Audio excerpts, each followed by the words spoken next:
Bismillahirrahmanirrahim. Assalamu alaikum. So this is going to be a first lecture of the playlist of international law. Before starting lectures, let me clear you a very important thing, and that is if you have opted political science as an optional subject, there is a better choice to go for constitutional law. If you guys have opted Islamic history, there is a very good choice to go for Muslim law. And if you guys have opted international relations, then it's an excellent choice to opt international law.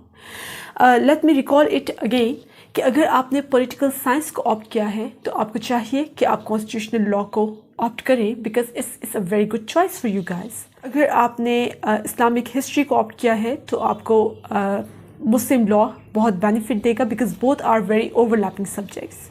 और अगर आपने international relations को opt किया है तो international law आपको definitely benefit करेगा because it overlaps with your current affairs, your international relations. So it's now up to you guys that in which domain you get identified your interest. So let's take a start from a very first topic of international law, and that is historical development of international law. Okay, so there are actually 27 major topics in international law, जिसमें से 11 जो है वो broad topics हैं. They are considered very important from the examiner's point of view. और उन 11 topics में से this is one out of those 11 topics. Historical development of international law. So in this topic, you are actually going to discuss the development of international law, the historical development of international law as a subject, as a field. So you can say that we are going to see the evolution. We are going to see the evolution of international law, how this field, how international law was actually evolved, how international law was actually developed and evolved. So in a nutshell, you can better say that in this topic, you're going to see the historical roots of this subject. In this topic, you are actually going to study the historical roots of this subject of international law. So, basically, हम historical development discuss करेंगे from 5th century up to 21st century. हम 5th century से start लेंगे and even before that era, and we will discuss it up to 21st century, which means to say that कि हम middle ages से start करेंगे इस topic को कि middle ages में किस तरह ये law मौजूद था, किस form में law मौजूद था, और आज international law किस form में मौजूद है, और हम present time तक, it means कि हम middle ages से start करके present era तक देखेंगे कि आज international law किस form में मौजूद है हमारे पास. Once again, I'm gonna tell you guys कि हम 5th century से start करके 21st century तक इस subject की journey को discuss करेंगे कि किस तरीके से इसमें evolutions हुई, किस तरीके से इस subject as a subject इसने flourish किया, इसमें developments हुई. तो हमने basically journey देखनी है from 5th century up to 21st century. 5th century में इस international law को क्या कहा जाता था? इसको internationalism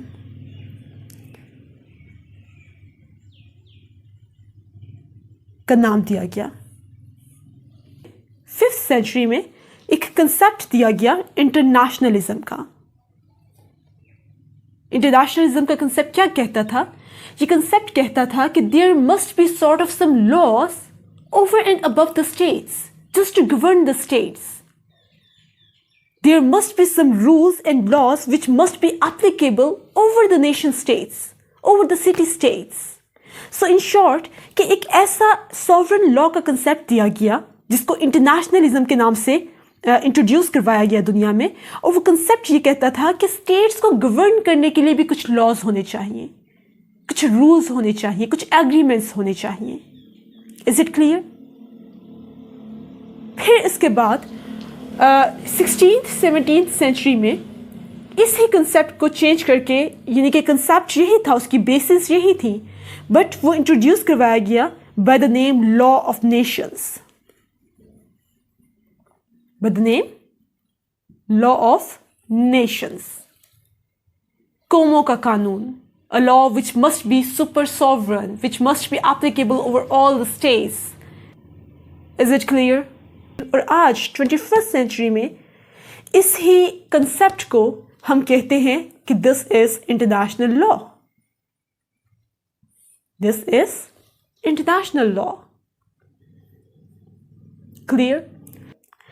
Okay, तो अब हम क्या करते हैं कि इस पूरे फेज को 3 मेजर ब्रॉड एरियाज में डिवाइड कर देते हैं, 3 हेडिंग्स में डिवाइड कर देते हैं, just to support the answer for your question in the exam. Clear? So हमारी फर्स्ट हेडिंग क्या बन सकती है? हमारी जो ब्रॉड हेडिंग है इस क्वेश्चन के लिए हम कह सकते हैं कि development during middle ages and before. हमारी जो फर्स्ट ब्रॉड हेडिंग बनेगी just to support the answer of this question, वो ये बनेगी कि development during middle ages and before. Middle ages means from 5th century up to 15th century. Clear? यानी कि यहां से लेकर यहां तक हमारा एक फेज, एक इरा आप कह सकते हैं कि होगा. सेकेंड जो हमारी ब्रॉड हेडिंग बनेगी वो होगी development during 16th and 17th century. Clear? Which means to say कि हमारा यहाँ ये जो है ये एक फेज बन जाएगा. इसको भी हम एक अलग ब्रॉड हेडिंग में डिस्कस करेंगे. और जो हमारी थर्ड ब्रॉड हेडिंग बन जाएगी वो होगी development during 18th century and onward. From 18th century and onward, यानी कि प्रेजेंट टाइम तक हम लोग डिस्कस करेंगे अपने थर्ड फेज के अंदर. So these are basically the 3 major broad headings for this topic. Okay, so let's discuss all of them one by one. Okay, let's continue it.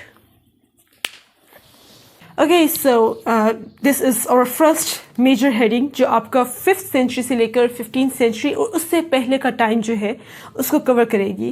So इस heading में हम लोग 4 major contributions पढ़ेंगे. We will see the contribution of number 1. We will see the contribution of Jews.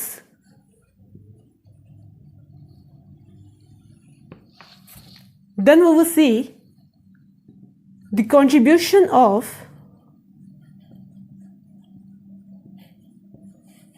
Greeks. We will see the contribution of Romans. And we will see the contribution of Muslims. Clear?